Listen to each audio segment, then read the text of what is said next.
Hey, what's up, everybody? It's Stacy Storino. Welcome back to my channel. It has been over a year. I took a 1+ year sabbatical from really being a creator at all, on or off YouTube, back in the fall of 2023. Without getting too into it, I needed 3 surgeries spread out over 9 months, the recovery time from all of that.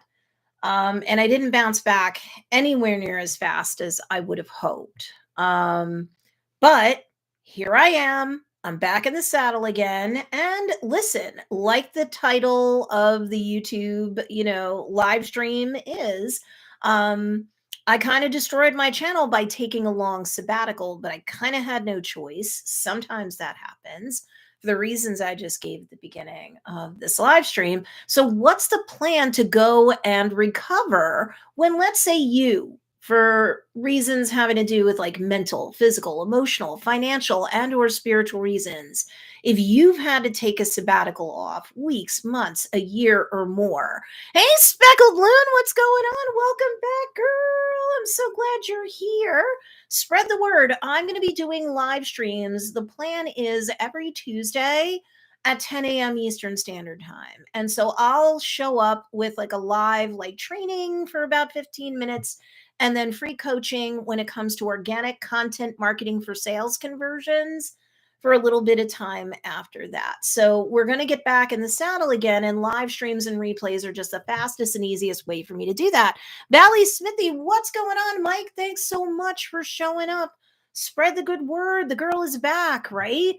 So after a whole long year, and listen, if you have to take a sabbatical, how do you recover on YouTube and elsewhere? I'm going to talk to you about how to do that in a global sense on and off YouTube. So if this ever happens to you, or it did happen to you and you're like, "Oh no, is it too late?" It's not. I know. I've been a coach for, oh my God. Well, let's put it to you like this. I've been an attorney since 1998. My biggest clients were Rockefeller Center and the Arizona Beverage Brand, where I was the lead associate doing work for them, through firms I was employed with. I ended up working for one of the biggest firms on earth, but I made the decision back in 2013 to start a side hustle where I was coaching people. In the beginning, it had to do with confidence. People came to me, other litigators who saw me in court, and I was like killing it. And they were like, "I want more of what you're having." So I back asswards fell into a coaching business, but it was very much a side hustle. However, the coaching business started to become more and more lucrative. If you're any good, people will drive referrals to you, even if you don't ask. So that I became voluntarily self employed. President's Day 2015. So actually, I've been voluntarily self employed for 10 years. And until I had to take my sabbatical for health related reasons, I got very quickly to a six and an almost multiple six-figure business just through organic content marketing for sales conversions. No paid ads, no paid strats. And of course, I've had thousands of students over a decade, some of whom are showing up right now, both live and on the replay. You guys know what to do if you're from my crew. Hashtag live, hashtag replay. And for those people new to me, if you don't know, when you go live on YouTube or anywhere else, the more engagement you get, the more data points the AI or the artificial intelligence for each platform, it sees there's more engagement, more data points to go off to. It's going to recommend out your live stream and even the replay version of it long after you've stopped. The more engagement it gets, the more the ball keeps rolling until it kind of loses steam. So make sure you guys give me a big thumbs up, especially if you like free coaching. It's the least you can do. Even on the replay, if you're watching this, please big thumbs up. I appreciate it. I see a couple people have done it already. So also, if you haven't gotten my freebie to help you with organic content marketing for sales conversions, no paid ads, no paid strats, I have my beginner's guide. I pinned the link down below, both live and on the replay, but also you can get it at don'tbeafakeguru.com. And I know if you've had to take a sabbatical, you feel like, what kind of brand leader or what kind of guru do I possibly look like? after my YouTube channel and my social media has slammed to a stop for a while. On social media and email marketing, I've had that up and running for the last 60 days. My business is not on life support anymore, but for the better part of a year, it was. So, one quick tip I'll give everybody up front as you're giving me the big thumbs up. Hey, Bridget, what's going on? Bridget Upcycle Lawson is here. Hi, Bridget. Hi, Darren. Big thumbs up. Spread the word. Free coaching on YouTube every Tuesday at 10 a.m. Eastern Standard Time. And I'll come in for like surprise jackpot coachings whenever I have the spare time. But since my business is coming off life support, I at least want to commit to Tuesdays at 10 a.m. Free coaching.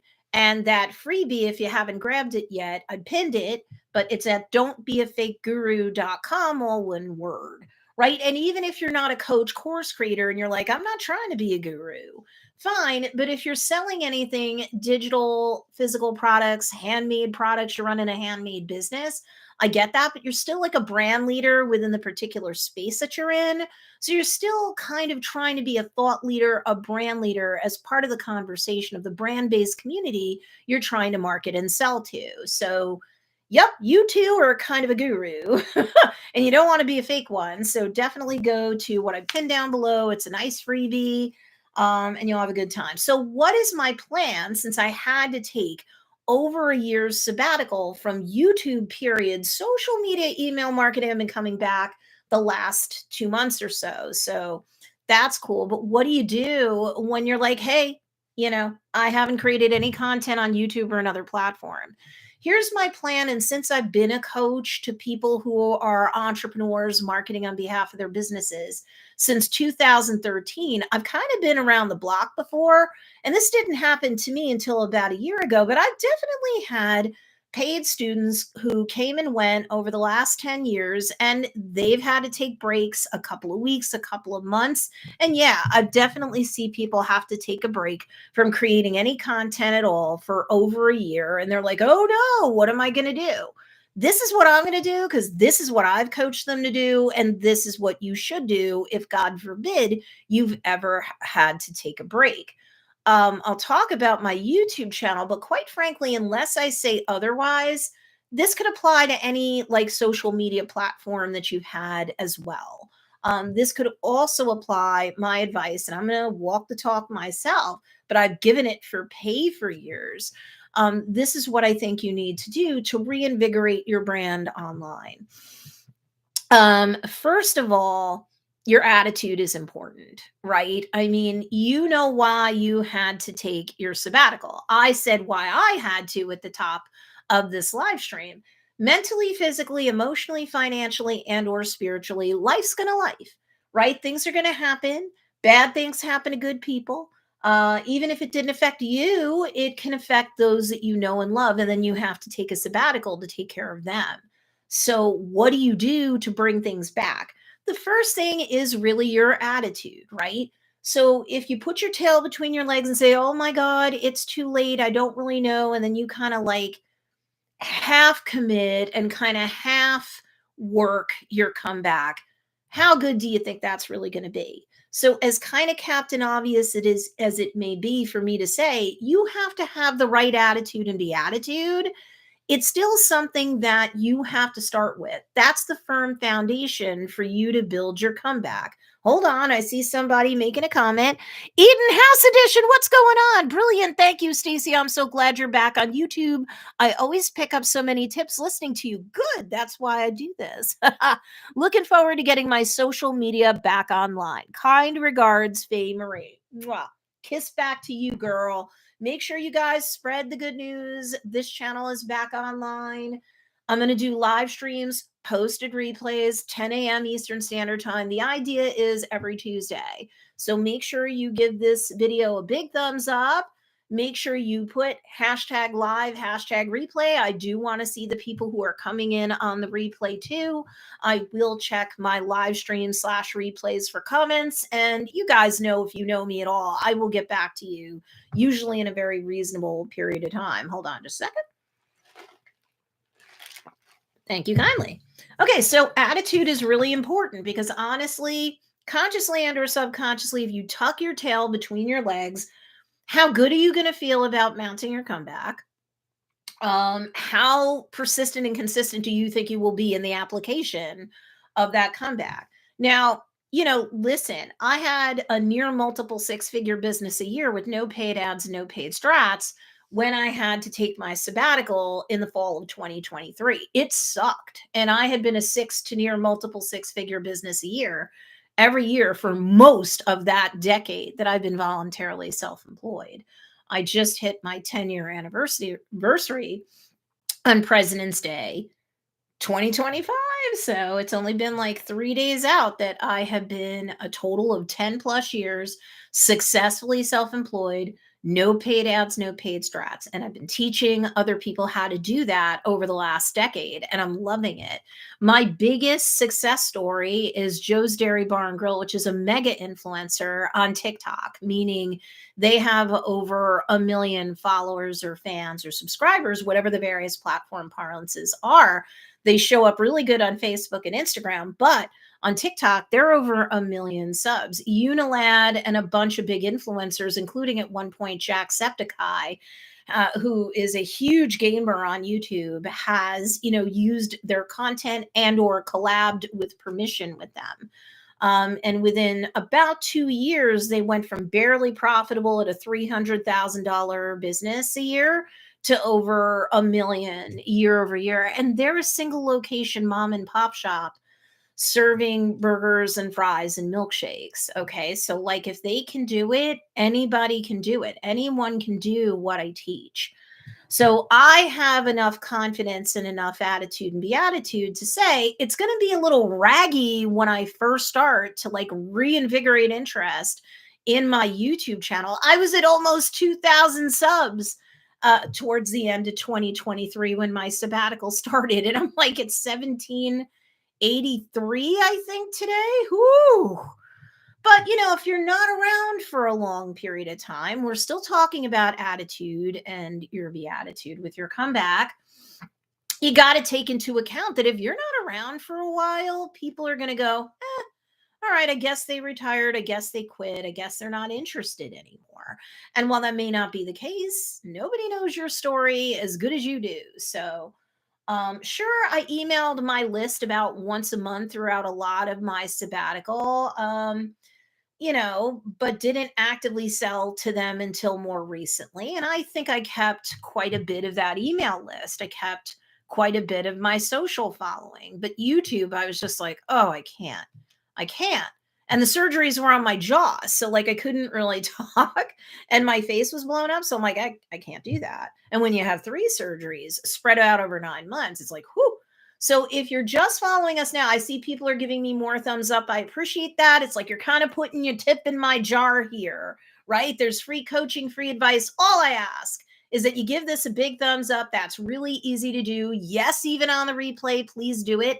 It's more data points that the algorithm will see, and it'll push this out more because more people aren't just coming and seeing this stuff live and on the replay, but they're engaging. So the quickest, easiest way to engage is a thumbs up. You can also hashtag live, hashtag replay. If you have any questions about organic content marketing for sales conversions, you can put it down below because even on the replay, I'll check. Hey, Tracy Marie, welcome back. Well, thank you, kind madam. I really appreciate it. Spread the word. Tuesdays at 10 a.m. Eastern Standard Time, I will go and do a live stream here. This will be like a video podcast channel. That's like the easiest way for me to get back into the swing of things. So now we're getting to piece of advice number 2, which we talked about attitude. You cannot be apologetic about it. If you want to, before we go to point 2, let me finish point 1. If you want to kind of like do a quick explainer, like post or video, you could even do like a video short on YouTube or a TikTok or a reel or whatever, and you just want a quick 30, 60 seconds, explain why you're gone, why you've been gone for, in my example, over a year, you could do that. But I don't even know that you need to do that. I think your community that you had, your regular, irregular viewers, subscribers and stuff, they may appreciate that. but like quick, right? No TMI, like they say. If you're going to coach or teach or share on social media, otherwise, it's just like a brand leader or a business owner, even if you're not a coach. If you want to put something out there that you're sharing from your own life, no matter what it is, you want to share from the scars and not the open wounds, right? So, especially in this example, you've taken a sabbatical, you feel like whatever size community you have, you just want to explain, keep it fast, light, upbeat, like just one post about it on the platforms where your ideal customer avatar is. That doesn't have to be everywhere, but like I think all students of mine at one point or another, I do encourage them to get on YouTube. But then otherwise, it's really the top two social media platforms that are most important to your niche, especially as a beginner, a solopreneur, a singleton creator without a team. You don't want to overwhelm yourself, right? So on YouTube and maybe the top two social media platforms that are best for your ideal content consumer, or if you're actively selling to somebody, your ideal customer avatar, it's really the same thing. You could just put up one brief thing explaining your absence. Brief, quick, informative, showing respect for your community, and that's it. Do not belabor the point. It's time to move on, but have the right attitude about reconstructing your brand on or off YouTube. And thanks again, guys. I see the thumbs up going up. I really appreciate it. Quick thumbs up would really, really help this get out more, especially because I've been off YouTube for over a year, for the love of God. Okay. So consistency is the second thing that you need to keep in mind on YouTube and on social media as well. When you come back, you need to have a plan that, you can always alter your plan as you go. But as the saying goes, fail to plan, plan to fail. So keeping this on YouTube, but social media it would be similar. You need to kind of have a good idea for ideally up to the next year, what weekly content you're going to put on YouTube that's evergreen in nature, right? So no matter when you publish it, it won't matter. Now, if you're a coach course creator like me, that's not such a big deal. You're like, well, I could talk forever about whatever topic I'm teaching somebody about. That's fine. But like, what if you sell physical products, whether they're handmade or not? Like, how on God's green earth are you going to sit there and put out a YouTube video once a week, right? Because once a week is kind of a must, no matter what your audience is, demographics and psychographics of them, no matter what is the topic of your YouTube related content, and then no matter why they want to watch that video. Like, when I say why, it's like, what are they going to learn? What information or entertainment or inspiration are they going to extract from you as a creator on YouTube in this example? What are they going to extract as a benefit that they're going to use in their everyday life? So, this is why you always start at the top of what I call a content trifecta. For my visual learners, imagine an equilateral triangle. Up top is the who, what and why are the other two bottom points, or the points of the triangle, right? And it's an equilateral triangle because all three of those elements, when you're creating content on YouTube or off of it, are very important. But if you had to pick one that was the most important, of course, you would be picking the who. Demographics first, because that's building the skeleton of that ideal content consumer in this example for YouTube. And then the psychographics. If you don't know what psychographics are, fire up Yield, Google, ask ChatGPT or whatever, and it will tell you. I can go into psychographics in another live. But today I want to cover the 4 points about reinvigorating your brand after you've all but destroyed it from a very long sabbatical. And again, you might not have had a choice, but your audience doesn't care. Whoever moves on has moved on. You're trying to keep around anybody who's happy that you're back. And of course, you're trying to grow. So the first point, because I see more people showing up, hey yo, make sure you give this video a big thumbs up. If you want to have free advice on the weekly on this channel about organic content marketing on and off YouTube, on social media is where I really shine. You want to be like my mega influencer, Joe's Dairy Bar and Grill, that has over 1 million, fans on TikTok. Hey, I can help you. I got literal people to point to, literal accounts to point to. And at stacystorino.com, if you look at my testimonials, it goes on for pages because sure, I've coached this sort of stuff for 10 years now, full time. Woo! So quick sip. If you have any questions about organic content marketing for sales conversions, make sure you drop them. But consistency is really key. On YouTube, the minimum amount of consistency for a long form piece of content is once a week, twice if you really want to be competitive. And if you're like, oh my gosh, whether I'm reinvigorating my YouTube channel or I'm kind of finally coming correct to YouTube, I work full time or I have a bunch of gigs or the business I'm trying to promote on YouTube is really super busy. How am I going to have that consistency at a rate of twice a week? Then do once a week. And quite frankly, to me, the lowest effort content you could create is a live stream. Post the replay. Boom, you are done. I do recommend that you have a nice thumbnail to go with it. To have no thumbnail seems like you're creating content from like 10 years ago. That's not competitive. But the lucky thing for you guys are, and this is everybody from my coaches and course creators all the way to my handmade business people and everybody in between. I don't care what your business model is. I don't care what you're selling. I don't care who you're selling it to. YouTube should be in the rotation. You can do a live stream. You can demo a product and show your audience why this is going to solve a problem or satisfy a desire for them. And you can do it live and it's super easy. And low effort content right now on this platform, 24 into 2025, is in. So you don't have to create a super edited video that's like edited for retention. And when you're speaking, it's like a verbal machine gun and it's just jump cutting all over the place. You can talk like a natural person. You can go live, post a replay, or very gentle, what we would call process editing. Take out mistakes. Obviously you're snipping off the ends of the video where you turn on your probably cell phone and you turn it off. You have a DXLR camera, good for you.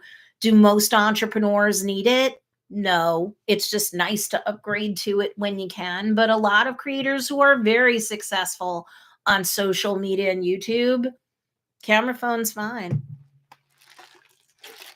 And because low effort content right now is all the rage, live streams and replays are just gently edited stuff. Take out your mistakes, where you repeat, when you turn the device on and off, and you're basically done. And you can have a low effort thumbnail to help you with consistency. Just you got to keep in mind best practices for a YouTube thumbnail. Now, I can talk about that in another live. It's also really easy to Google or chat GPT on up. What's the best practices for a high converting YouTube thumbnail? But because low effort content is so hot right now, it could just be a natural background with you on it. You're just keeping mindful about where the camera is, that you don't have too many pieces of text on a thumbnail. Just say it quick and dirty. You want to make sure that your thumbnail shows up good on, mobile, because that's where 90% or more of your views are coming from. And that somebody can clearly see the elements and what little, if any, text you have on there.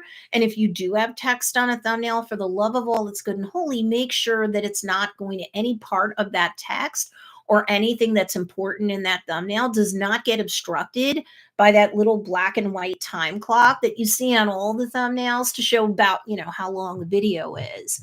That's quick and dirty. We can go into better converting thumbnails in another video, another live stream and replay. How we doing so far? Let me see in the chat down below a thumbs up or something where I know that you guys are like, we're getting value out of this. And of course, if you didn't give the video a big thumbs up, yes, even on the replay, that would be really great. Okay, so we talked about attitude coming back from any sort of like prolonged, protracted, sabbatical that you took on YouTube or quite frankly anywhere else. Consistency, let me cap off consistency. So going once a week on YouTube is important. Going daily, ideally on social media, like especially a Facebook, Instagram sort of thing, if you can, that's a stretch goal, is good. Is good. If you can only do it 2, 3 times a week and be consistent with that, then that's what you do. Oh, thank you, Tracy Marie. I love the big thumbs up there. Thank you. So, social media, the stretch goal, I'm saying a stretch goal, is like daily quick content, super easy. And again, low effort is all the rage, especially on YouTube. The minimum amount of consistency that you can get away with most audiences is once a week. If you have any sort of social media following and any sort of email list, before the live, ideally, let them know you're going live or that you're putting up a weekly video on YouTube.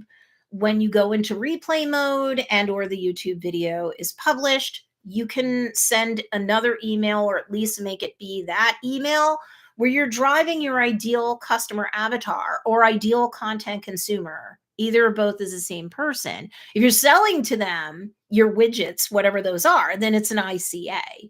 If right now you're an influencer and you're not even selling your own merch yet, that's an ICC or an ideal content consumer. Hey, Christy Casino Jinx, what's going on? Hi, Betty Bolajek. Oh my God, it has been such a long time. This is exactly where I'm at. I'm so glad I stumbled onto your live this morning. So am I, Betty. I hope you and the hubs are doing well. Thumbs up. Give this video a thumbs up.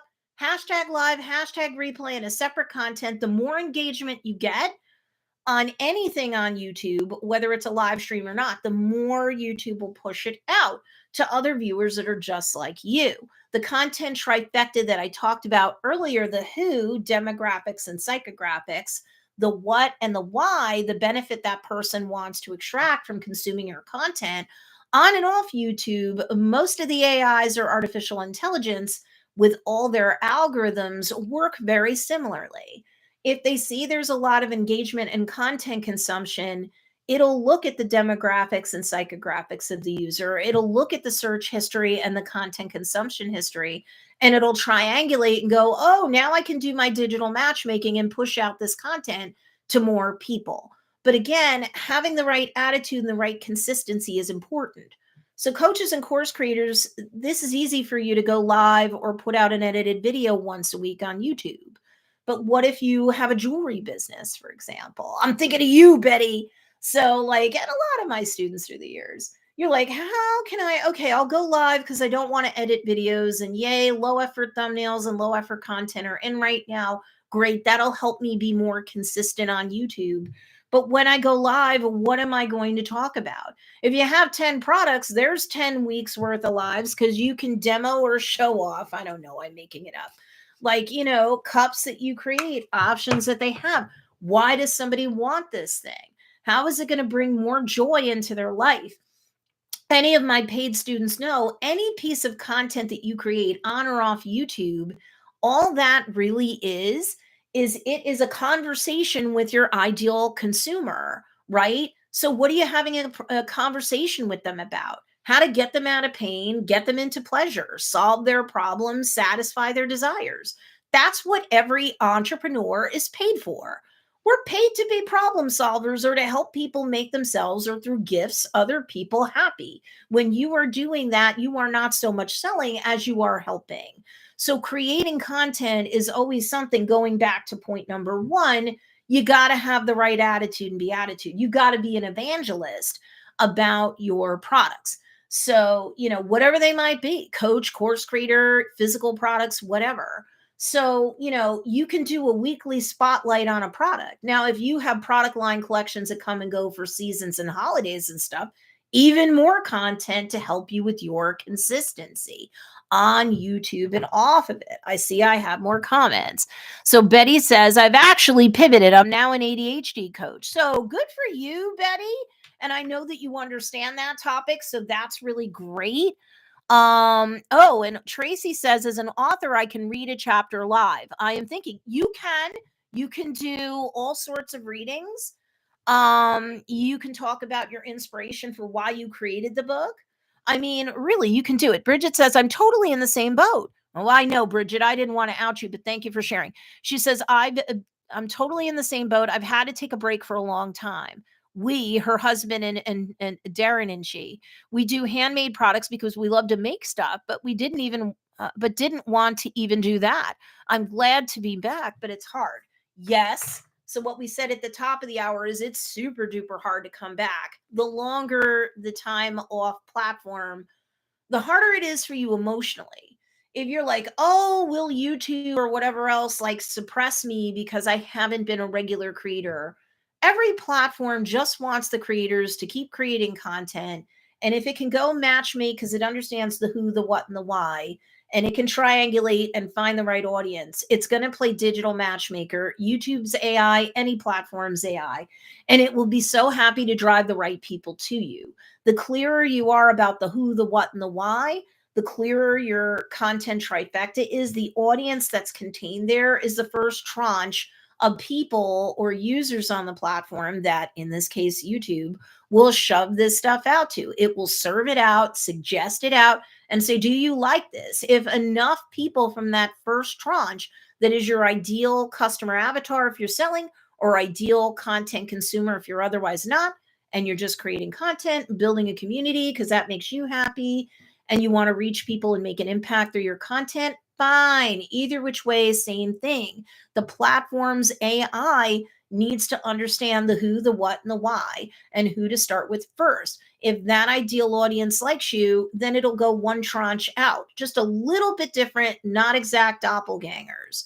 And then if those folks like your content, then it'll push it out more, and it'll push it out more, and it'll go even more until whatever point in time your content fatigues. When you are coming at creating content on YouTube or anywhere else as more of a traditional entrepreneur, and you're not looking to be like a creator to get paid by the creator economy, meaning, AdSense revenue from YouTube, if we're keeping it YouTube, you don't need a mega huge audience. You really don't. When I tell you, look at my channel, in 2023, I was almost at 2,000 subs. So from a public, above the hood facing thing, you saw I had like 1,900 subs. I almost made $200,000 a year. You cannot tell from the outside looking in when you're going more traditional or trad entrepreneur. You can't judge a book by its cover. So when you look at your competition and go, oh my gosh, they only have 100 or so subs, depending upon what they're selling, who they're selling it to, the price point, and the volume that they're getting from other platforms, email marketing, whatever, they too could have a multiple six figure business. So when we go back to the original point of attitude, coming back and reviving a long dead brand or a long dead platform, you need to keep that in mind.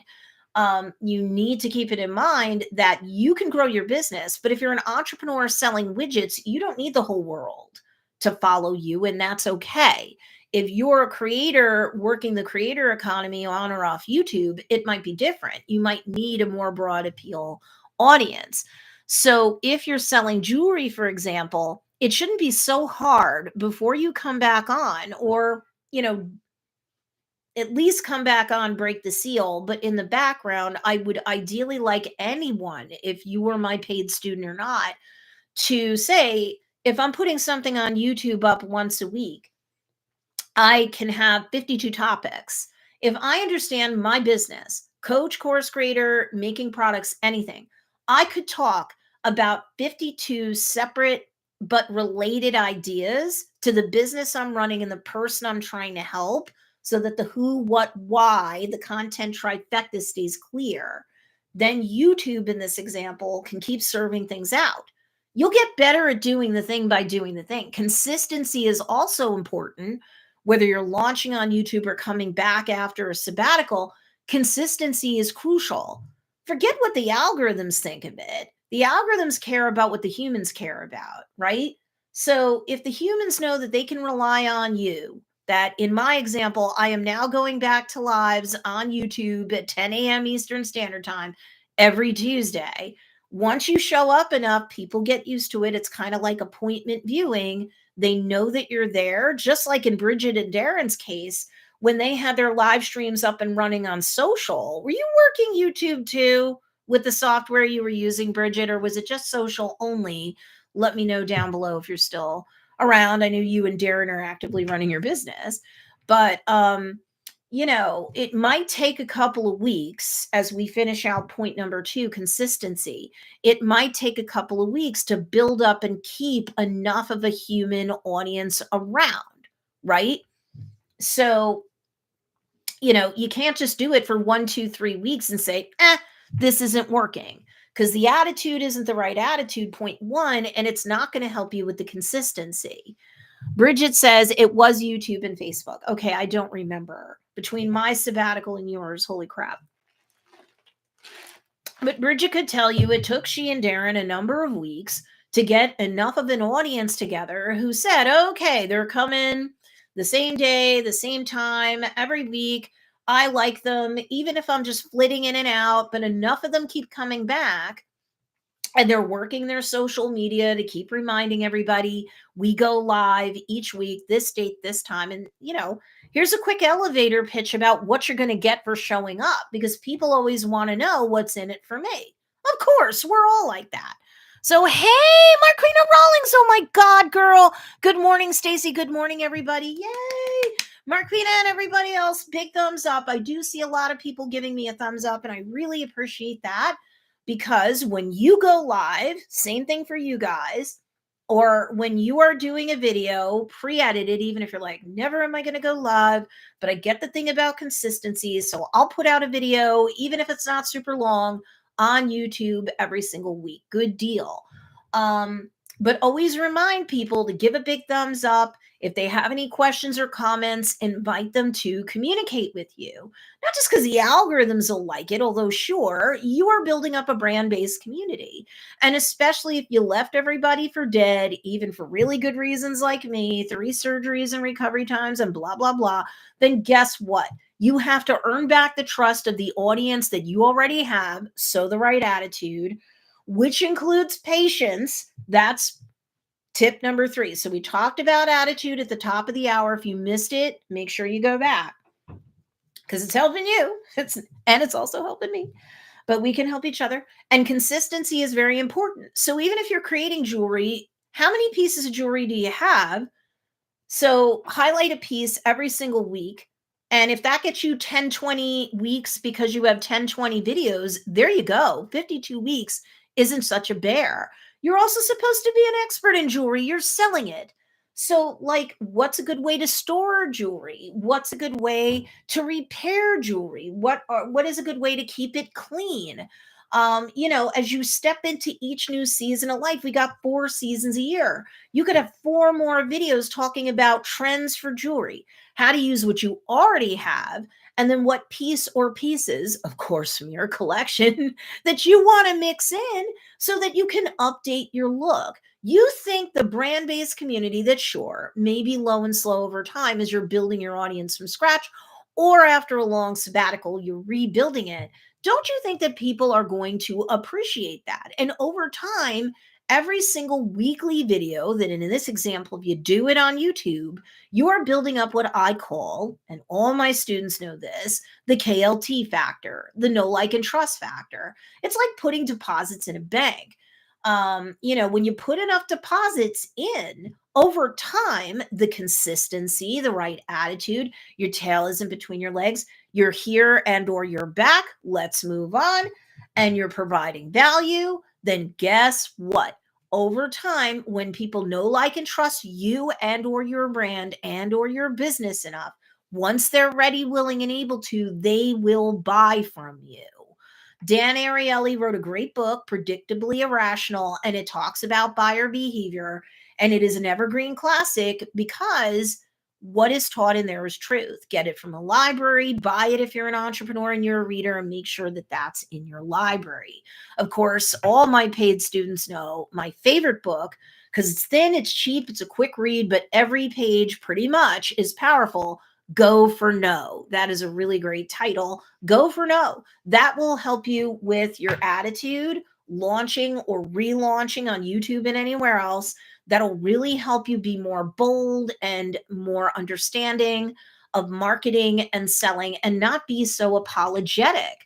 about starting and being small or coming back after a long sabbatical or doing any marketing or selling activities. Most sane people are not going to get mad at an entrepreneur or a business because it runs a sale or makes an ask.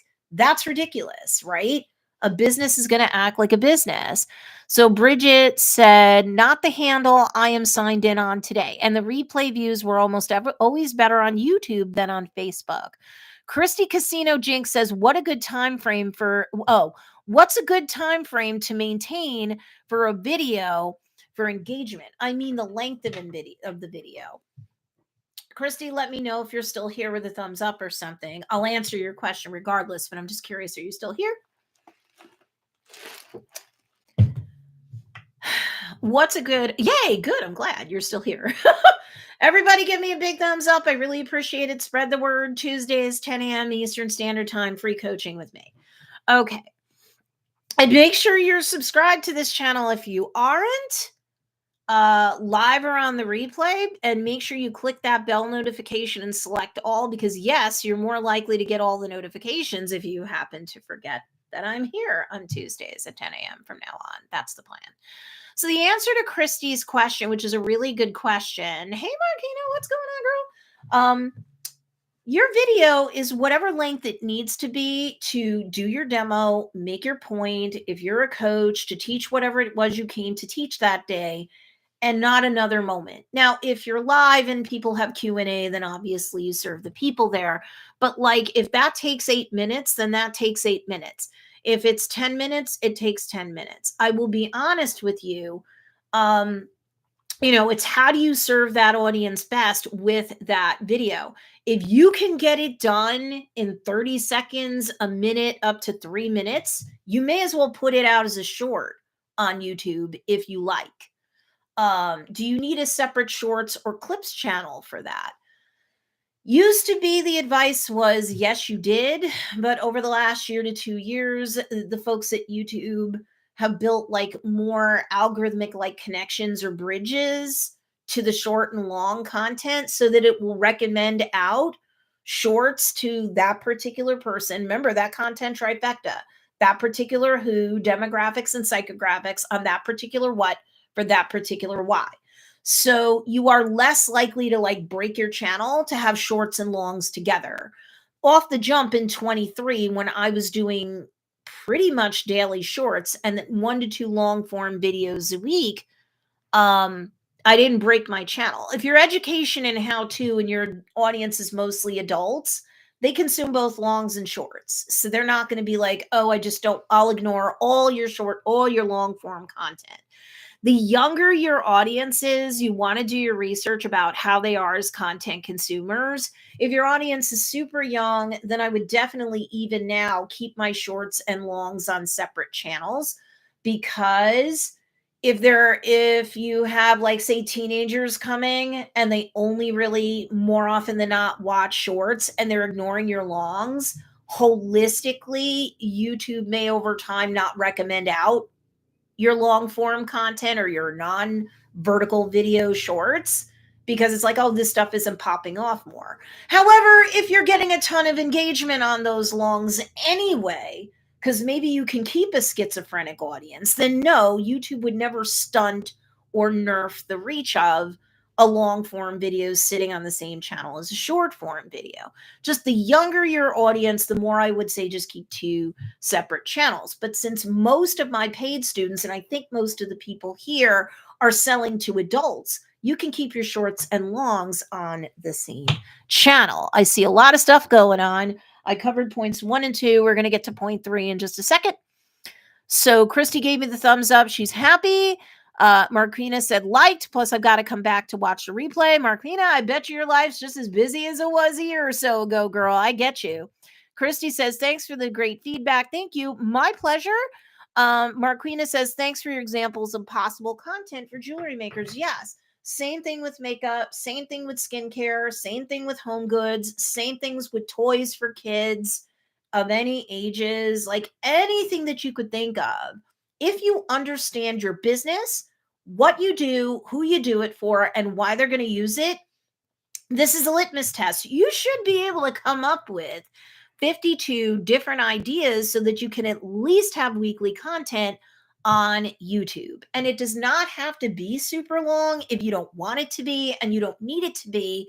Going back to Christie's rather question, whether it's vertical video short or just horizontal long, edited videos, live stream replays, video podcasts, whatever, it should not be longer than it needs to be for you to give your hook 60 seconds or less, teach or demonstrate whatever you're going to teach or demonstrate.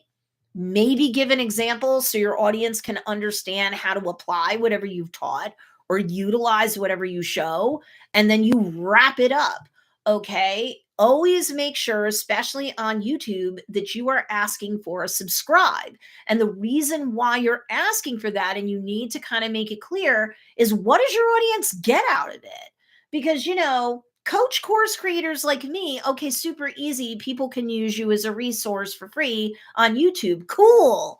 But what about our jewelry makers? People making any sort of handmade products? Or any sort of products that aren't handmade, but we're talking home goods or clothes or anything else.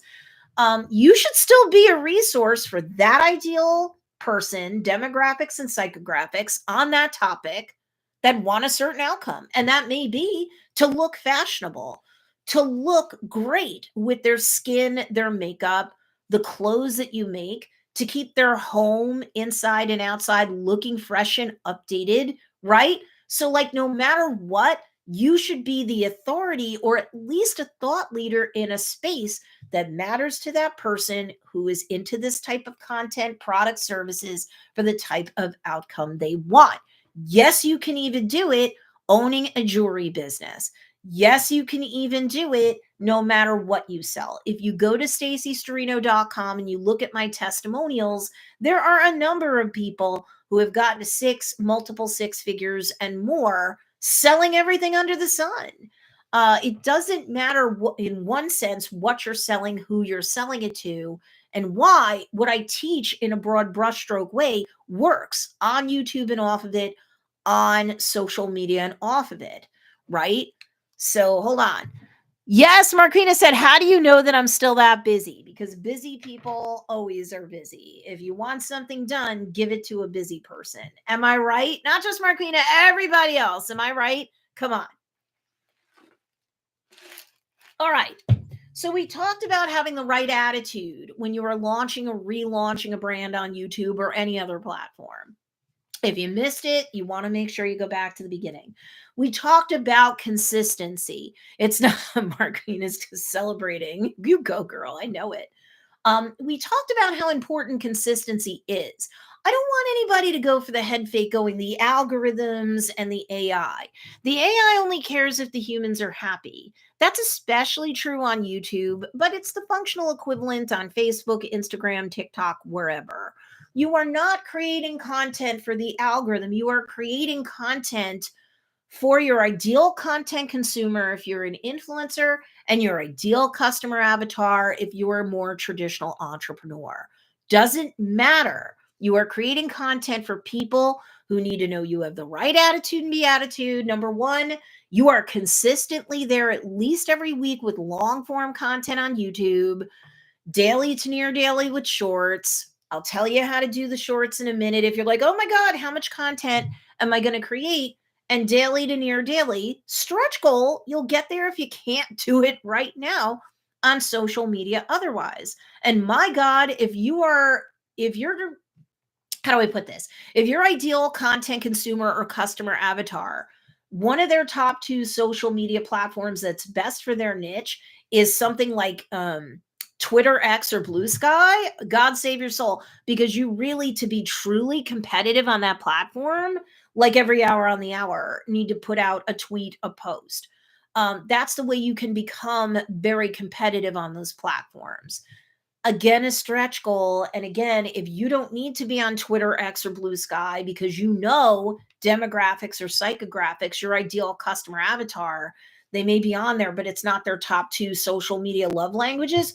Whew, good for you. But what about TikTok? For as long as TikTok's still around, I know that TikTok itself about a year ago put out that, listen, whether you're an influencer or a more traditional entrepreneur, don't be concerned about posting too much on TikTok, because really the average content consumer who loves an account, no matter whether they're a business or not, 3 to 5 posts a day, I know, a day, is really what we like to see. And again, thank God in 2025, low effort content right now for most content consumers is in, because you don't have to worry as much about hyper edited content. You can just go live 3 to 5 times a day on TikTok and boom. So let me tell you really quick my quick and dirty little cheat about how for YouTube I plan on doing this. So monkey see, monkey do, right? I'm a one man band right now. I don't have, a thumbnail designer, a video editor, and all the things. And you don't need to either. Once your business can safely support it, I am all about delegating out stuff you hate, you're not good at first, then things that you're good at, and then you hate next. And then eventually you're just keeping the activities that bring you the most joy in your business, and everybody else is helping you. It's less stress on you. You can scale your business higher. People who are in my Funnel Dynasty course know I have a business blueprint for beginners, intermediates, and advanced when it comes to their marketing, their sales, and how they run their business. And believe it or not, beginners, intermediates, and advanced all have their own unique challenges. It's not like you get to a $100,000 a year or more business and advanced and you don't have problems anymore. Yes, you have the challenge of wanting to scale to the moon as high as you and your team increasingly want to go, but there are unique challenges to you as well, and that's something I can talk about in another live stream. Bridget says, for the handmade, figure out all the ways and occasions people use your products. Ask ChatGPT for a list. I do like that tip. Definitely, definitely, I like that. Tracy says, I missed listening to your coaching. You're very motivational. Now I'm thinking about starting a YouTube channel. You're the best. Betty Bowler Jack, love you, girl. I really need to know how to do shorts. Ugh. Twitter X or Blue Sky, it's the same difference because they're the same animal, the way those algorithms work. The more evergreen content you create, the easier it is to have like hourly or at least several times a day content on platforms like Twitter X and Blue Sky.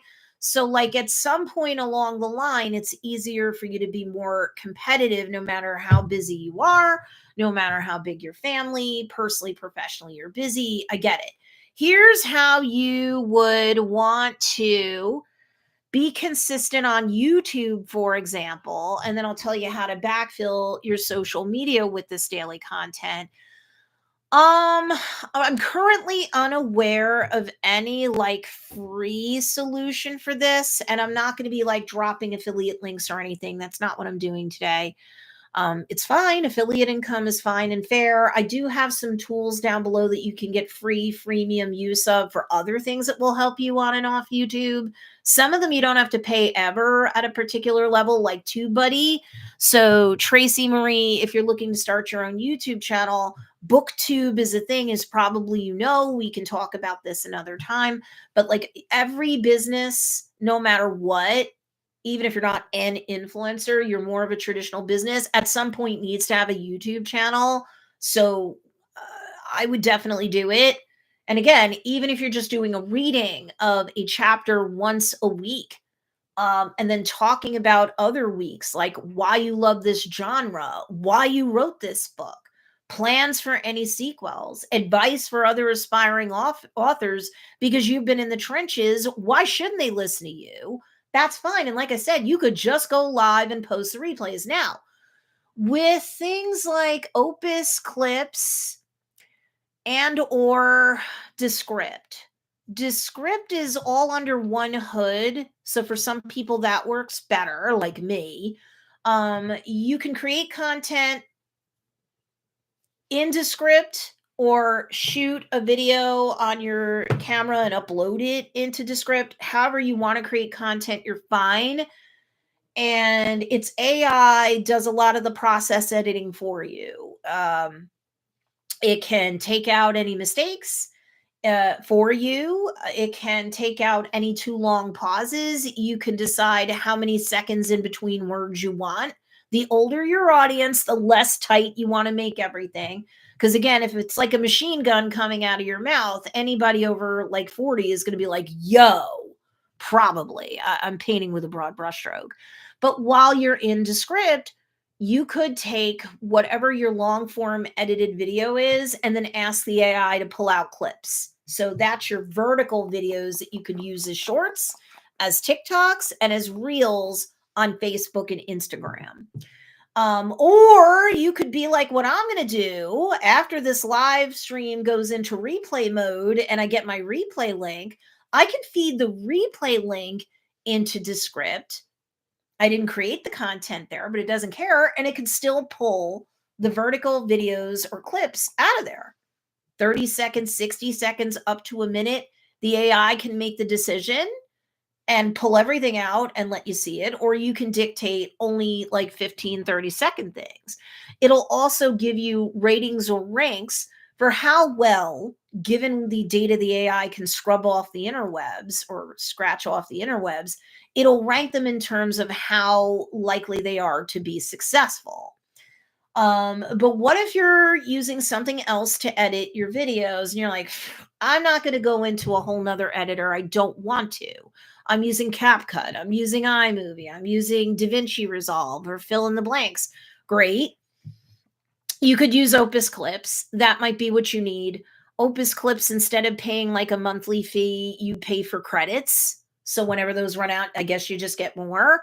And Opus Clips can take your replay links or videos that you edit and pull out the shorts for you in much a very quick and dirty, similar way as I described Descript could do for you.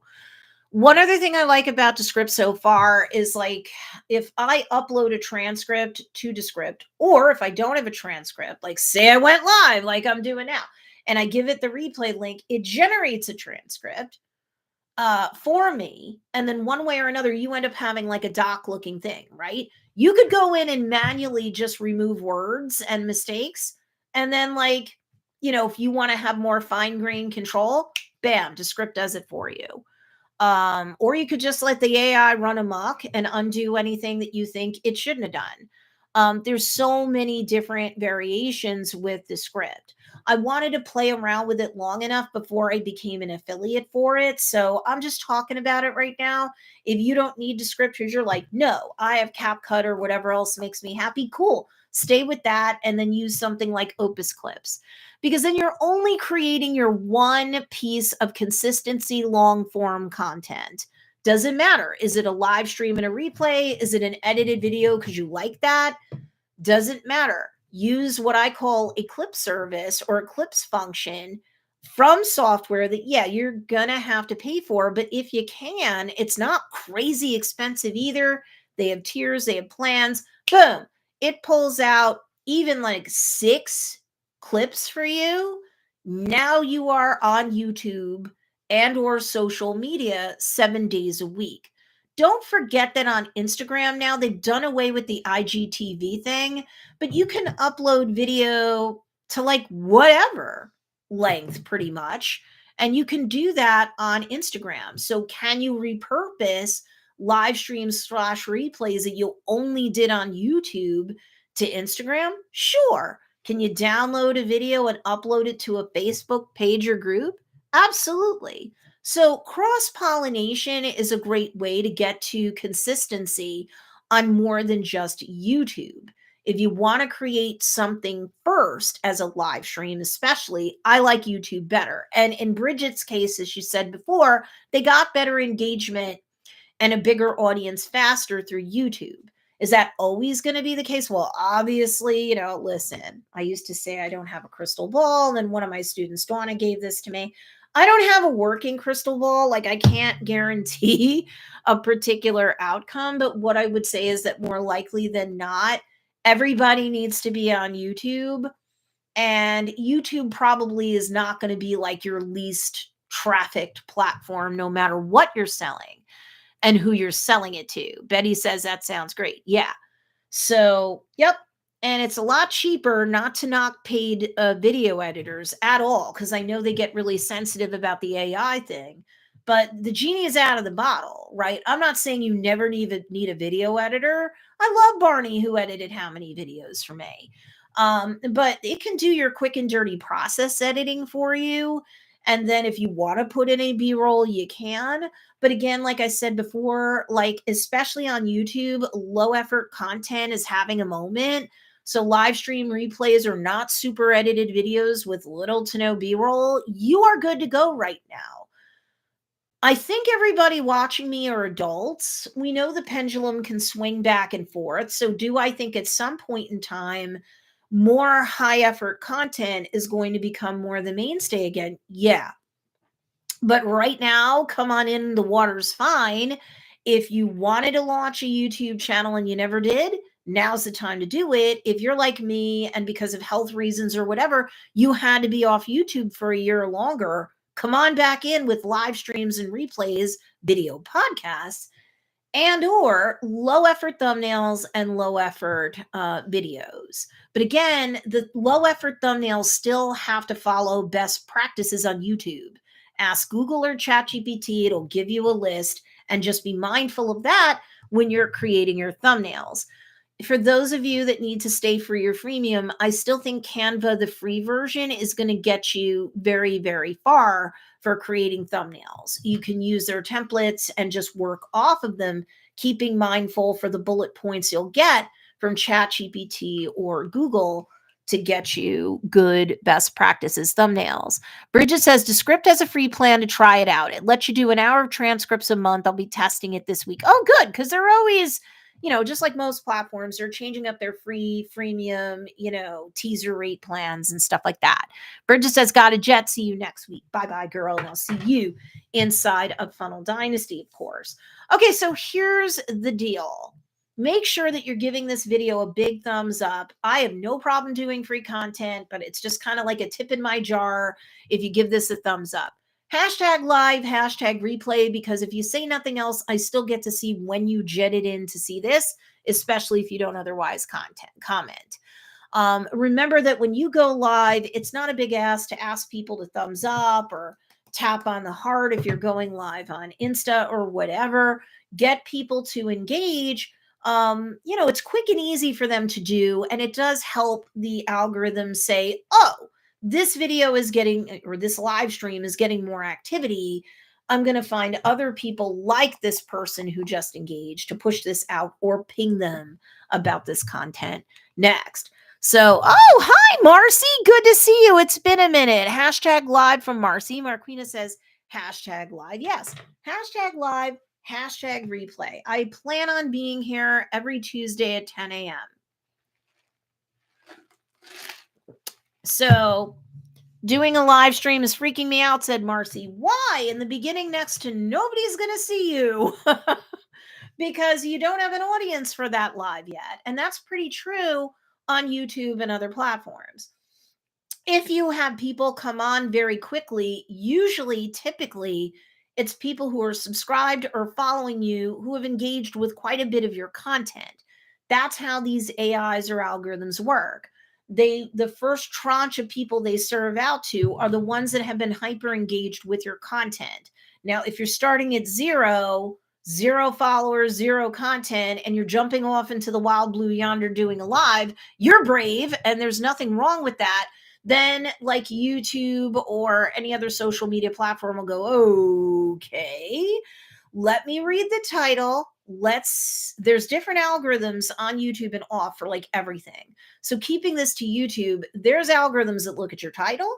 There's algorithms that look at your tags. There's algorithms that look at the keywords that are in your caption on social or in your description or show notes on YouTube. Same thing for shorts and longs. There's no different. Same things for lives versus edited content. There's no different. It will also look at what is depicted or shown in your videos. So when you're going live, even if you're starting with complete zero from scratch, but you're like, I'm going to go live, the algorithm will find my audience for you. You're right. It will. That's its job. So if you're like, but Stacy, I go live and I only have a couple people there, you may not have a very big following. And sad to say it, they may not be super engaged with your stuff yet. Live streams on all platforms are still getting a little bit of preferential extra algorithmic push or love because humans love to see other humans live, consciously and or subconsciously. They dig it. So easy for you to create live content. Marcy, why else? I appreciate your being vulnerable and transparent. That's hard for anybody to do, even an adult. Why is it that you're worried about going live? And while I'm waiting for her, we're going to talk about patience.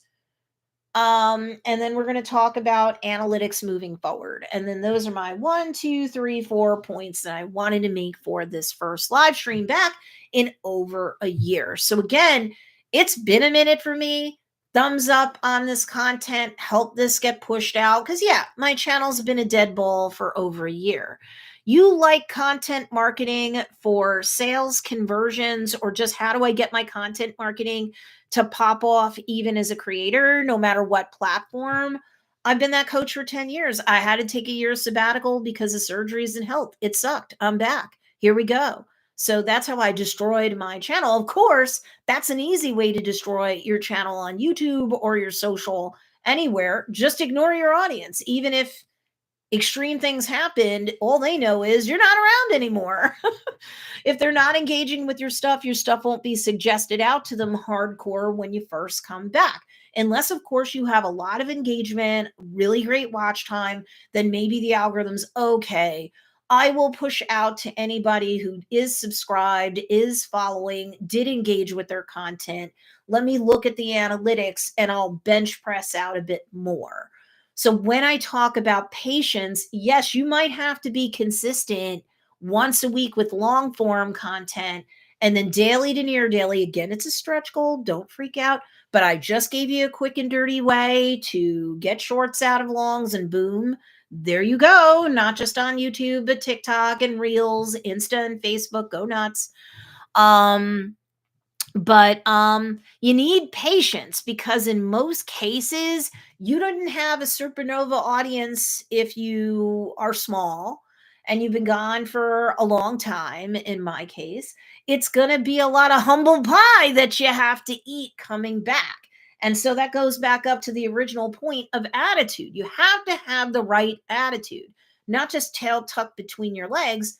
Got to break the seal. You will get better at doing the thing by doing the thing, whether you're starting from scratch or you're coming back around.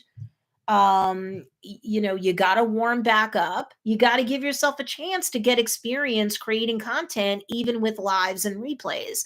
So thank you, Marcy, for answering my question.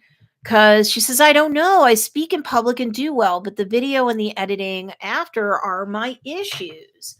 So that's fair. Okay, Tracy, that's fair. And thank you for continuing to be vulnerable and transparent. And you know what? I'm going to read Marquina's comment too and kind of deal with you as a 2-for-1, both of you. She says, I'm always worried about trolls when going live. I've known people to ask a follower or two to moderate for them. You can always do that. You can get a friend or a relative to subscribe to your YouTube channel, keeping it YouTube, or of course off YouTube, it would be similar. And you can make them mods and they can kick people off. Also on YouTube and many other platforms, it's the same. But YouTube has a spam filter. So in your YouTube studio or Creator Studio, you get this off the jump with a channel. It's not something that you have to earn, like a custom URL at like 100 subs or anything. Everybody has a spam filter. So if there's curse words that you're like, I'm just not going to tolerate on my channel, whether someone's using it at me during a live or on a video or whatever, or like I'm a native New Yorker and I'm Sicilian. You think I care if people are going to be nasty to me? No, I don't. But not everybody has thick skin like me. I was also a litigator hardcore for 18 years, and now I've been self-employed as a coach for 10 years. Obviously, my skin is thick, and not everybody feels that way. But a spam filter can basically do some modding for you, whether you're live/replay or whether we're talking about edited videos. How many people comment down below, both live and on the replay? Did you even know that you had a spam filter on YouTube? And yes, it works for all the content that you create, no matter what modalities. So yes, it'll help you on lives. Yes, it'll help you on shorts and long form content. How many people knew you had a spam filter? All you have to do is put in words, phrases, derivatives of words, and people can't even land a comment like that. So things that you might consider to put in your spam filter. Number one, your address. If any reason you're afraid that somebody's going to dox you or out where you live on YouTube, not that that's like the biggest problem on YouTube, but it can be. If you're worried about that, put in your whole address, then put in pieces of your address so people can't dox you in whole or in part. That's number one. Any curse words that you will not tolerate, even if you don't care what people say to you, if people get into an altercation in your comments section, and it doesn't take much, and you don't want to see that in your comment section, you can put in curse words and then they can't even land comments with that. If there's any sort of hate speech, violent speech, sexually aggressive speech, and you are like, I do not want that in my comments. Again, maybe I don't care. I have thick skin, but oh my goodness, I want to protect my viewers, whether they're subscribed to me or not. Problem solved, because they can't land a comment if it contains that word, right? So the hate speech that you allow on your channel, to my mind, is the hate speech that you condone, right? Does that make sense? How many people? So let's see. Betty says, I was vaguely aware. Tracy Marie said, I didn't know about the filter. That's great. Marquina Rawlings said, nope, I had no idea. And hi, Eden House Edition. It's been a minute. Eden says, I didn't know. That can do a lot of heavy lifting for you 24/7 on your channel, no matter what type of content you have on your channel. Marcy says, didn't realize it was always available. Yes, it is. Yes, it is. Such a great idea. I hadn't thought about doing that, said Betty. Also, another tip before we leave the spam filter. You will see. I don't know. With my channel, I saw next to none of this until I hit 1,000 subs. And then it was like, I was like, yay, I hit 1,000 subs. And I did that in 10 months back when I was healthier. Hold on. And for 1 to 2 glorious days, I enjoyed having 1,000 subs. And then all of a sudden, cue all the bots and the spam. Holy bejesus. Was that ridiculous? But I'm smarter than your average bear. So I copied and pasted words and phrases from the spam bots into the spam filter. Voila! You really don't see spam or a celebration of inappropriateness in my comment section anywhere on my channel, because the spam filter works 24/7 regardless of the content type. So even if you're like, oh, I'm just starting out and I can't really think of who can mod for me, well, you don't have to wait. You can put a whole bunch of terms in the spam filter. Remember, too, for things like cuss words, you want to put in derivatives. So without cussing on my channel, how about the F word and then the F word with ER, the F word ing, because the F word can be a noun, a pronoun, an adjective, an adverb. It's so freaking prolific, or effing prolific. So remember that too. And then it's really hard for a troll, a nasty kid, an adult with a mind of a kid to really say ridiculous celebration of inappropriateness, like, things to you or to anybody attending your lives and replays or watching your videos. Such a great idea. I hadn't thought about doing that. Well, you are welcome. All right, because between 2 channels on YouTube, I've been doing this YouTube thing for 10 years too. And even without a Gondaloo huge audience, I've gotten to 6 and almost multiple 6 figures a year. No paid ads, no paid strats. So, Marquina Line says prolific. So you got to have the right attitude when you're launching on YouTube or coming back after a very long sabbatical.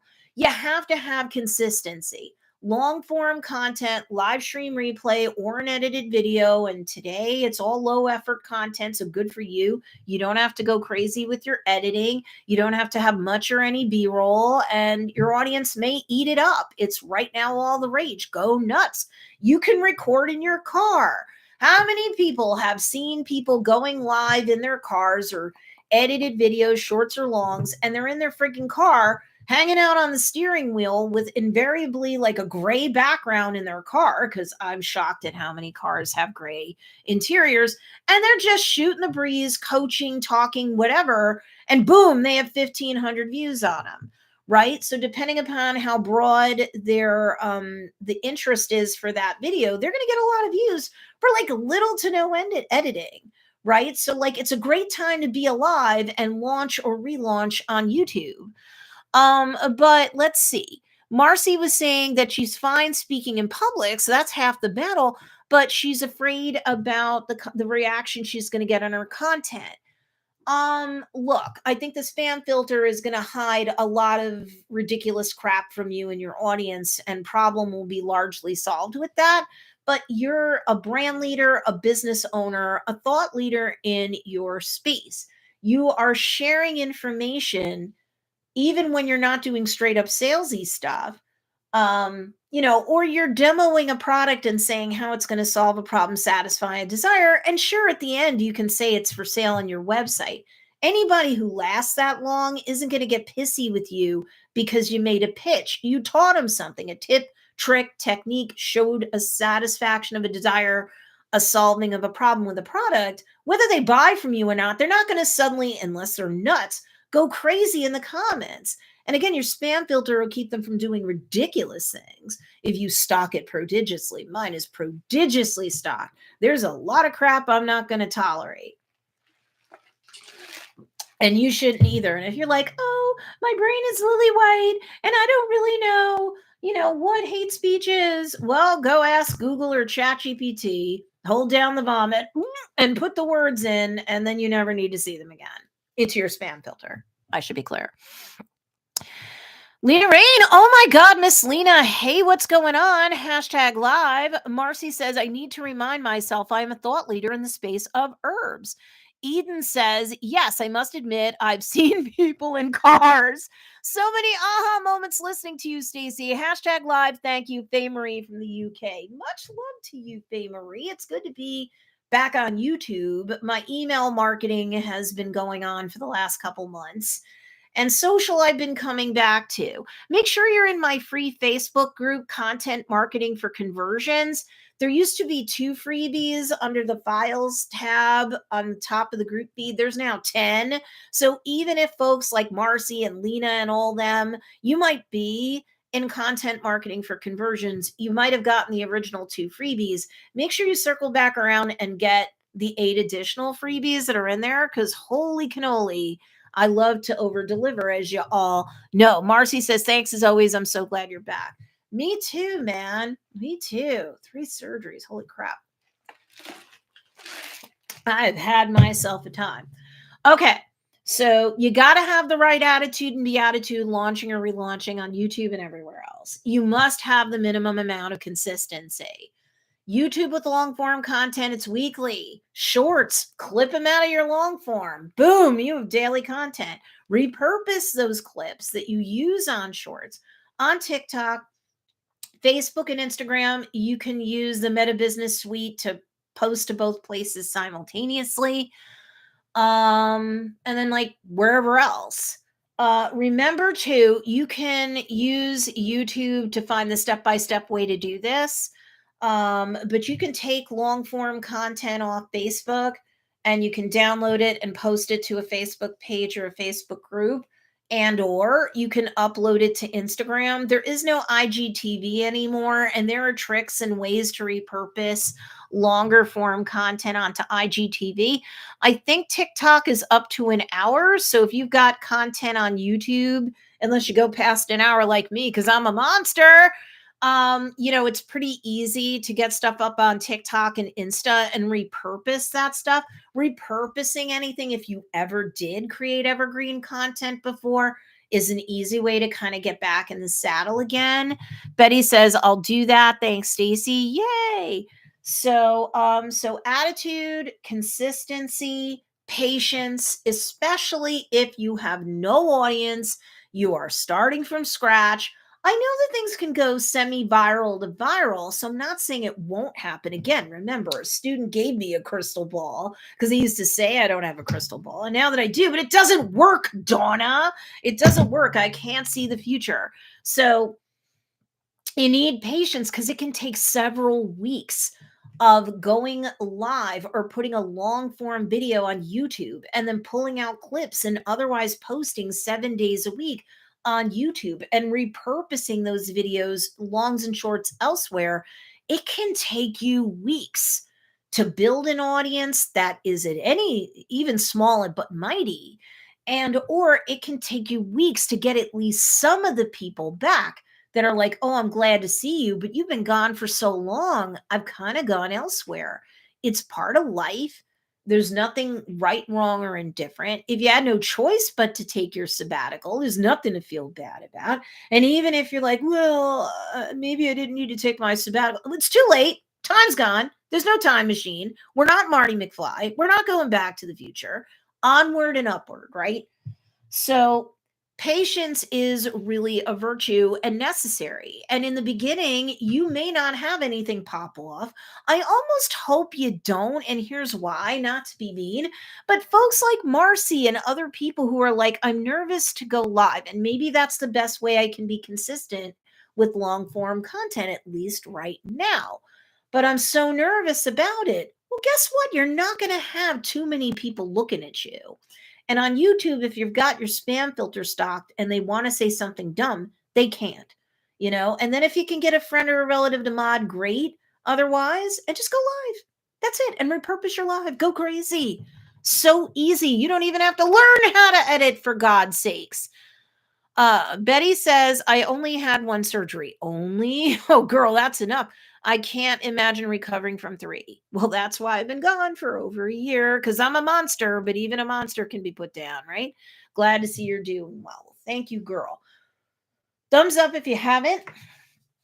Subscribe if you haven't. Make sure you click that bell notification. If you're like, I think I did, double check. Make sure it says all so that you get all the notifications. My community tab is up and running. If people want to post questions there, you know I'm good for it. So the last thing I want to talk about today is analytics, right? And then I've made my 4 points for how if you destroy a channel on YouTube or you destroy a following you have on social media because of whatever legitimate reasons you did it, who cares? At the top of the hour, we talked about like maybe one quick and dirty post to let your community know why and how to do it properly so it's not TMI and it's not ridiculous. And then that's that. So if you missed any part of this live stream, y'all want to go back around. Marquina says, I'm glad everything went well with the surgeries and so glad you're back. I'm glad too. And Betty, I hope you're doing good from your surgery. If I didn't say that, I want to say that. But analytics. So if you're a Funnel Dynasty student of mine, you can go to funneldynasty.com to see what I offer there. It's ridiculous. And that does have one-on group coaching and a paid group where we can spotlight your business and get really, really fine grain with tweaking your website, tweaking your social, tweaking your lead capture system, tweaking your marketing and sales messaging. So if you like that kind of hand holding, I can do that. Oh. And if you're on my email list and or you are in my freebie group, Content Marketing for Conversions, or even in the paid group for Funnel Dynasty, the popularity plan, I brought that back about 2 months ago and the sales have been good. It's definitely helped to pull me out of, fumes. So people loved that. That had like a cult following. The popularity plan for March 2025 is out because it's President's Day week and in celebration of me being self-employed voluntarily for 10 years as of February 15th, 2025, you have double the bonuses for the same low price. The popularity plan has over 30 graphics for relationship marketing. So every single day in March is covered and then some. It also has 30 corresponding captions. Fill in the blanks, add a sentence or two. I give you a prompt, make it your own caption, but it's keyword rich. We also give you a couple of hashtags to start off with so that your stuff's more likely to rank. The algorithms can figure out what you're trying to talk about faster. So you have full captions, full graphics. It's in a grid. So if you were like, I used to do the popularity plan, but I had to figure out when to post it all. Nah, nah, nah, nah, nah. When you buy it, it comes in like a table or grid every single day. These are the graphics, the doc version and the RTF version swipe file for the captions. And then I give you as a bonus extra graphics, extra captions. And normally I give you like sales graphics that are themed for that particular month and or season. We've doubled the bonuses for this month at the same $20 price. So if you're like, oh, Stacey, how am I going to be able to like, cover my daily, posting for 20 bucks? Problem solved. All the dates are appropriate for March 2025. Have at it. So Marquina says, how did you decide to come back after being still for so long? And Betty says, I am. Thanks, Stacey. Oh, good. You're welcome. I know you loved that. How did I decide when to come back? I mean, that's a fair question. And I think, it's a different decision for everybody. Every time I thought I was going to come back, because I'm like, oh my God, I'm coming up on a year. The surgeries were done, but I was weak as a kitten. And I was getting my health and my strength back. If you're going to do the content marketing game right, you kind of have to come correct. And to whatever degree is reasonable for your life where you are, you have to play full out. How many of you remember that were paid and or free students of mine? Put in the comment below, I remember, or a thumbs up, the whole concept of the power hour, right? So I will talk about that tomorrow. You know what? I might do just like a bonus live stream tomorrow. If you're in the free group, you'll get the notification that I'm going live, and I'll add everybody in the Facebook group. But I definitely have plenty of material for 52 weeks, right? So we talked about attitude, we talked about consistency. You need patience. It's going to piss you off if you're not going semi-viral ever in a month of weekly big content and daily as a stretch goal, the popularity plan. You nailed it. But, to get to those stretch goals and through those stretch goals, and you're doing the consistency and you have the right attitude and you're getting little to no growth. Most people will get some crumbs and you will build with every week. And after 10 years of coaching people, every business model, every ideal customer avatar, I will tell you, most people will, even low and slow, you will see growth. Every single week. You have to be patient. It is hard. But when you come back, I tried to come back too soon and I was like, oh no, I can't keep up with the marketing and the sales, even with social media and with my emails.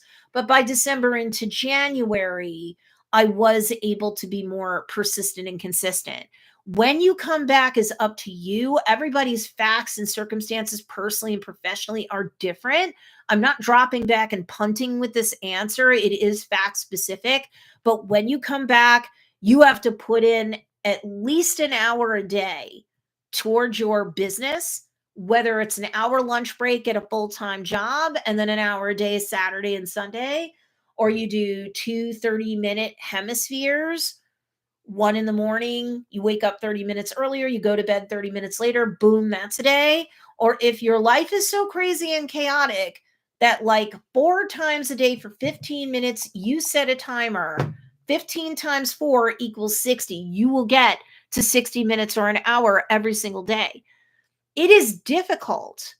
I'm not saying it's impossible. Whether we're talking about YouTube or another platform, it is difficult to be able to get your business up and running or get it rerunning if you can't dedicate an hour a day, however you chop it up, whatever works best for you. It's difficult. How do you think you're going to get to 6 figures or more a year if you can't put in 7 hours a week to your business? And if you have little to no business, the content marketing is going to get people to decide to opt into your email list, to follow you, subscribe to you, consume your content, and get to know, like, and trust you enough that once they're ready, willing, and able to, they will buy from you. This isn't magical, mystical time.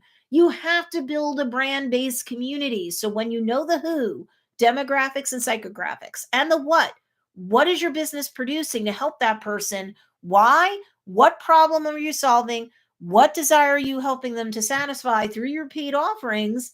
Boom, that's the community contained inside that triangle. That's your content trifecta. That's who you're ideally helping first. All are welcome, love all, hate none. But you have to start there. Those people have to feel like you are them and or you understand them, or they will not spend money. I don't care how pretty your stuff is or how awesome you say you are. If we're talking coach, course creator, they need to know that you get them, you are them, you understand them. This takes time. This takes consistency. If you don't have the right consistency, you're never going to stay top of mind with the humans. Therefore, the algorithms will not recommend you out as much, whether you're on YouTube or anywhere else. So, when we get into analytics, consistency and patience will get you enough weekly big content and then the daily small content. You'll get stuff right away in terms of analytics, data and analytics on each piece of content you create on every platform. But after like a week, when you do a 1 week look back, your analytics will tell you even more because you'll have even more data to really see what's there, why it's there, and what kind of picture the data is painting for you. YouTube is giving you more analytics than ever before. And a lot of other platforms are playing catch up with that too.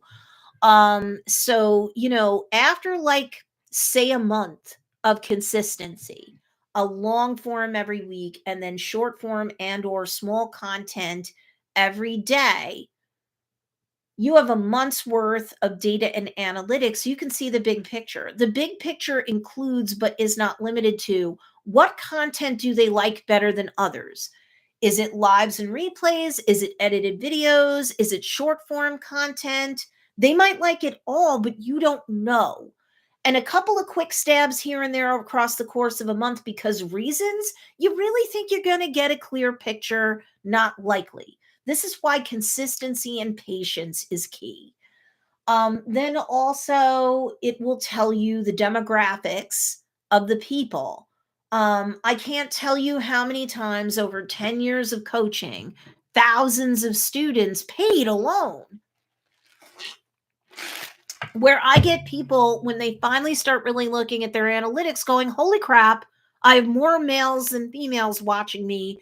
My ideal customer avatar for the sale of this whatever product, service, coaching, course, whatever. I was expecting that most of my audience would be female. Most of them are male. Holy crap. Or, okay, it's the sex I expected. The age is way off. Sometimes people turn around, their audience is mostly retirees. Now, depending upon your business and its offerings and stuff, that might be fine. But if you are looking for people who have disposable income for whatever, and maybe I'm trying to choose my words very carefully. Maybe somebody who is in their 60s, 70s, 80s, they may have disposable income, but they may also be on a fixed income. So then they're only likely going to buy something if it's absolutely crucial. If you're selling stuff like total ready to wear fashion, it might be harder to make a sale to people. And you were like, hey, I was looking for 20s and 30s anyway. I have no idea why this older audience showed up that I wasn't expecting. Or I don't know why. I thought my audience would be adults, but too many of them are tweens, teens, super early 20s who may have little to no disposable income of their own. When you see that kind of analytics over a month with your bigger long form content every week and then your daily content otherwise, when you look at what pops off and why, you usually can cross-hatch and overlay all the data and go, oh, wow, I get a better picture than had I not looked at my analytics at all. So I might have to change up what I'm posting, when I'm posting. Analytics on all platforms nowadays will tell you when your current audience. So let's pretend your all or most of your current audience is great for you. Cool. But it'll show you when they're most active. So if you want to go live, you might need to shift the date and or time to more align with when most of your followers or subscribers are online, right? Or change the day of the week because the time's otherwise better. Or if you're publishing your really good weekly long form edited content on YouTube or anywhere else, ditto, right? And on YouTube, if you're starting from scratch, and or you've been like me, you've been gone for over a year, there are certain analytics you will get piece by piece with your content. Everything won't be unlocked until you've had activity for 28 days on your channel. So, you need to keep that into, consideration as well. But you will not be throwing spaghetti against the wall with your content, no matter what platform it's on or what format it's in, after you've had a sufficient amount of data over the course of a month.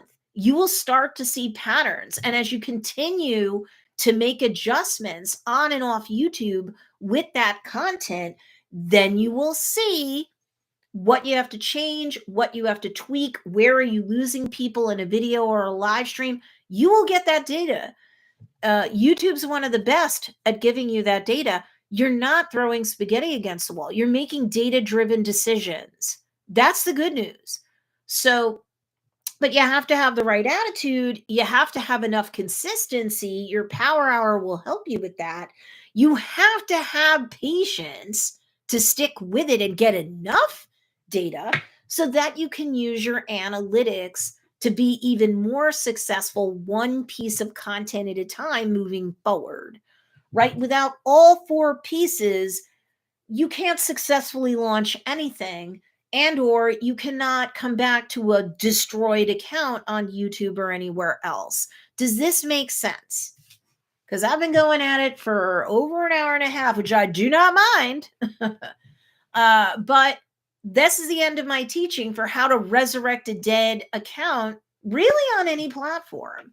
The advice might sound simple, but of course, when you're putting in your own emotions and all the good, bad, and ugly of your life, I get it. Implementing isn't necessarily super easy.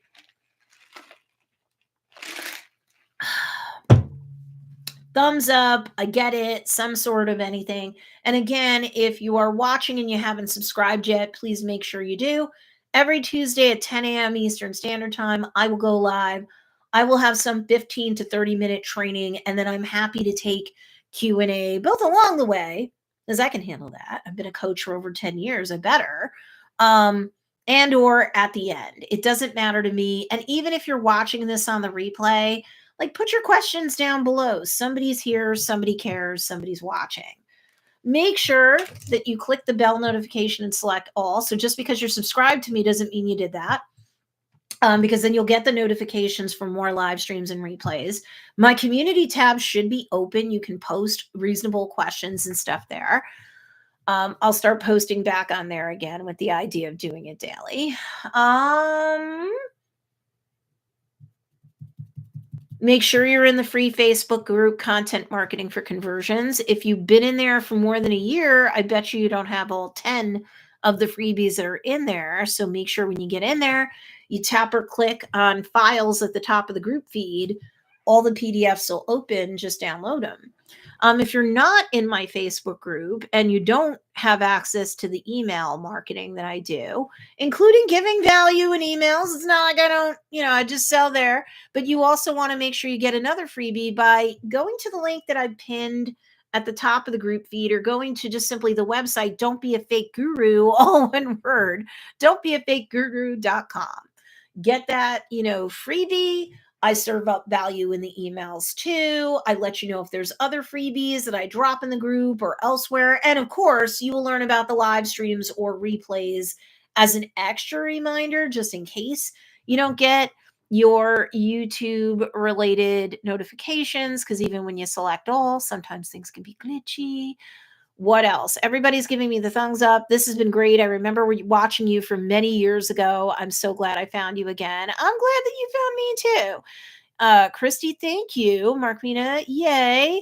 Hearts back to you. Eden says your advice is superb. Thanks, Stacy.